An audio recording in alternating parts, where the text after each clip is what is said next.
आज का टॉपिक हम लोग का रहेगा कंप्यूटर के कार्य। अब दो बात है, कंप्यूटर के कार्य का मतलब ये होता है कंप्यूटर क्या क्या करता है, यानी कंप्यूटर के खुद के क्या कार्य हैं, और कंप्यूटर क्या क्या कर सकता है। वो तो बहुत कुछ कर सकता है, क्योंकि हर वर्ल्ड में लगभग हर डिपार्टमेंट में कंप्यूटर लगा हुआ हर जगह तो कह सकते हैं कंप्यूटर बहुत सारा काम करता है। पर कंप्यूटर एक्चुअल में खुद 4 ही ठो काम करता है, इंसान भी 4 ही काम करता है। वो हम आपको बताते हैं कैसे कैसे। तो कंप्यूटर का कार्य और कंप्यूटर के द्वारा कौन कौन से कार्य किए जाते हैं या कौन कौन सा काम किया जाता है, ये दोनों अलग चीज़ हो गया। कंप्यूटर के कार्य मतलब जैसे आप बहुत कुछ करते हैं, पर एक्चुअल में आप 4 ही काम करते हैं। आप बहुत कुछ आप मान लीजिए कि एक इंसान बचपन से बड़ा होता है, मैट्रिक इंटर का एग्जाम देता है, जॉब करता है, बहुत कुछ करता है अपने जीवन में, पर वो एक्चुअल में 4 काम करता है। उसी तरह कंप्यूटर भी 4 ही काम करता है। कैसे? बहुत आसानी से आपको हम समझा देते हैं। जैसे सबसे पहला क्या होता है कि कंप्यूटर को काम करवाने के लिए उसको देना पड़ता है इन्फॉर्मेशन, और जब तक उसको इन्फॉर्मेशन नहीं देंगे तब तक वो कोई काम करेगा नहीं करेगा। जैसे हम आपको अब मेरे मन में कोई सवाल है, तो हम सवाल आपसे पूछेंगे तभी तो बताइएगा। जैसे अभी आपसे एक सवाल हम पूछते हैं, ठीक है, 100 गुना 100 कितना होता है, पूछे। अभी आपके दिमाग तक मेरी बात पहुंची, ये हुआ डाटा कलेक्शन। इसको क्या बोलेंगे हम लोग? डाटा कलेक्शन, यानी बात आपके कंप्यूटर के दिमाग तक जाना, डाटा कलेक्शन इसी को बोलते हैं, ठीक है। जैसे मान लीजिए अभी हम आपको बता दिए 100 गुना 100 कितना होता है। अब आपके दिमाग में चल रहा होगा, क्या चल रहा होगा? Data processing. अभी आपके दिमाग में क्या हो रहा है? प्रोसेसिंग हो रहा है कि भाई कितना होगा। हाँ, वैसे सवाल हम सिंपल सा पूछे हैं कि आपसे हो गया प्रोसेसिंग। प्रोसेसिंग आपके दिमाग में होना शुरू हुआ। जैसे मान लीजिए किसी को चाय पीना है, तो एक सस्पेन लेगा, उसमें डाटा कलेक्शन करेगा, चाय पत्ती डाला, चीनी डाला, दूध डाला, पानी डाला, ये हो गया डाटा कलेक्शन। उसके बाद उबलना शुरू होगा, गैस पे चढ़े उबलना शुरू। अब क्या हो रहा है? प्रोसेसिंग। और उसके बाद फाइनली आएगा आटा, आउटपुट। आउटपुट कितना आएगा जी? 100 गुना 100 10,000 हुआ। आप सोचे, बताए हमको, और ये आउटपुट हुआ, चाय बन के रेडी हो गया ना। अब ये सारा कैलकुलेशन करने के बाद हम जो आपसे सिंपल सा सवाल पूछे, उसको सेव करने का मन है तो सेव करिए, नहीं मन है तो नहीं करिए। वैसे क्यों करेंगे, तो ऐसे ही पूछ लिए थे। तो उसको बोलते हैं डाटा स्टोर करना। क्या बोलते हैं? इंसान अपने पूरे जीवन काल में यही मेन 4 कार्य करता है, समझे। और कंप्यूटर में यही 4 करता है। सबसे पहले उसके अंदर डाटा जाता है, जिसको डाटा कलेक्शन हुआ, फिर उस पर वो अपना दिमाग लगाया, प्रोसेसिंग किया, फिर डाटा आउटपुट किया, फिर मन है तो आप कंप्यूटर के फाइल को मतलब फाइल को सेव करिए, और नहीं मन है तो हटा दीजिए। हर सारा फाइल सेव करना जरूरी थोड़ी होता है ना।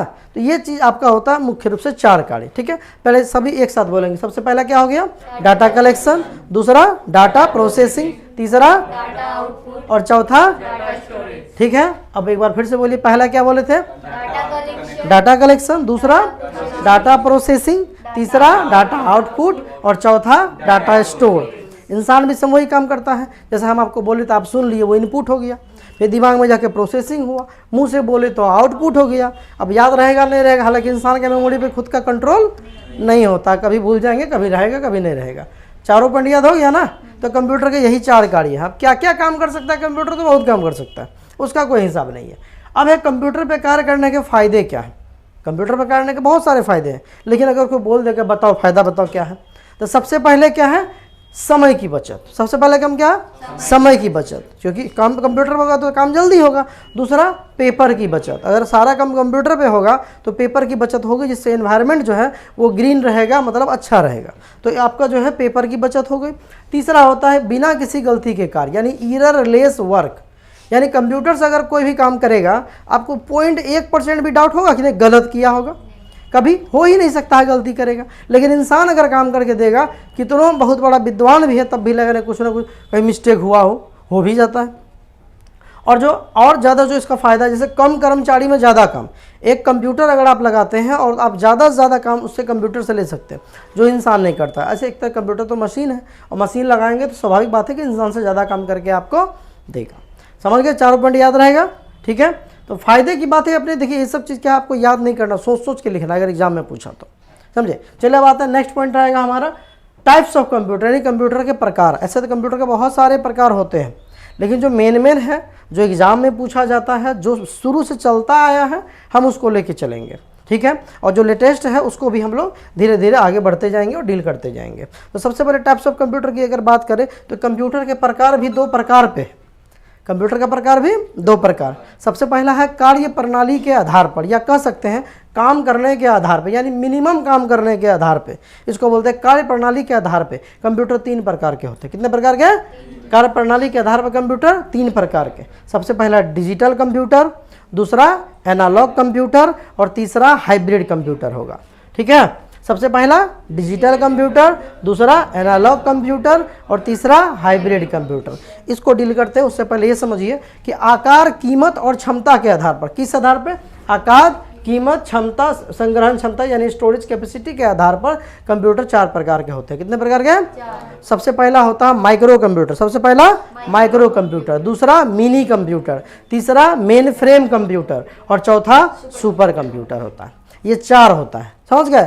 तो कार्य प्रणाली के आधार पे 3 और ये स्पीड एंड स्टोरेज कैपेसिटी यानी आकार, कीमत और संग्रहण क्षमता के आधार पे कंप्यूटर 4 होंगे।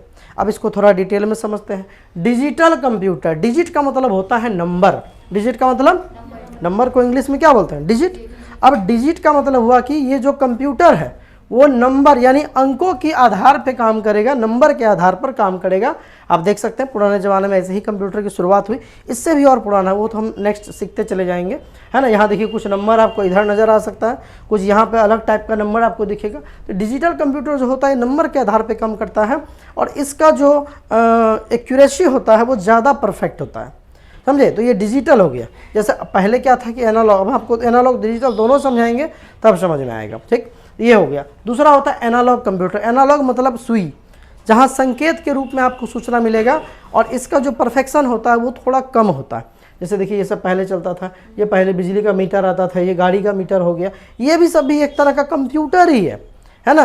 पर ये कम काम करने के लिए है, ऐसा नहीं कि छोटा काम करने के लिए वो भी अब छोटा कंप्यूटर हुआ, बड़ा कंप्यूटर। तो एनालॉग कंप्यूटर, इसमें क्या होता है कि जो सूचनाएं होती है वो एक संकेत के रूप में हमेशा जो है वो आपको चलता रहता है, ऊपर नीचे होता रहेगा, हमेशा बदलता रहेगा, एक्यूरेसी थोड़ी सी कम होती है।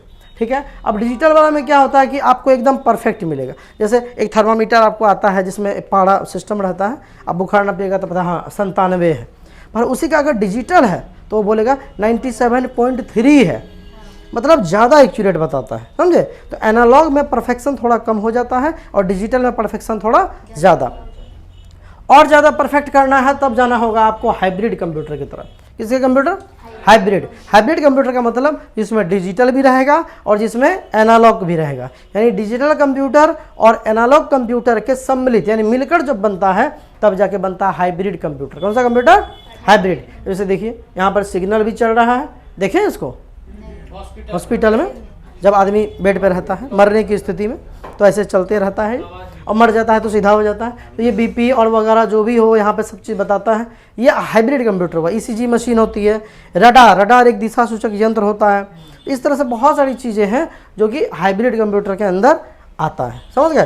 तो आज क्लास में हम लोग इतना ही सीखेंगे और उसके बाद नेक्स्ट क्लास जो हम लोग का रहेगा उसमें हम लोग जानेंगे उसके बारे में, आपको माइक्रो, मिनी, मेन फ्रेम और सुपर कंप्यूटर के बारे में। आप लोग से मिलते हैं नेक्स्ट क्लास में, इन लोग से नेक्स्ट वीडियो में। तब तक के लिए जय हिंद, वंदे मातरम।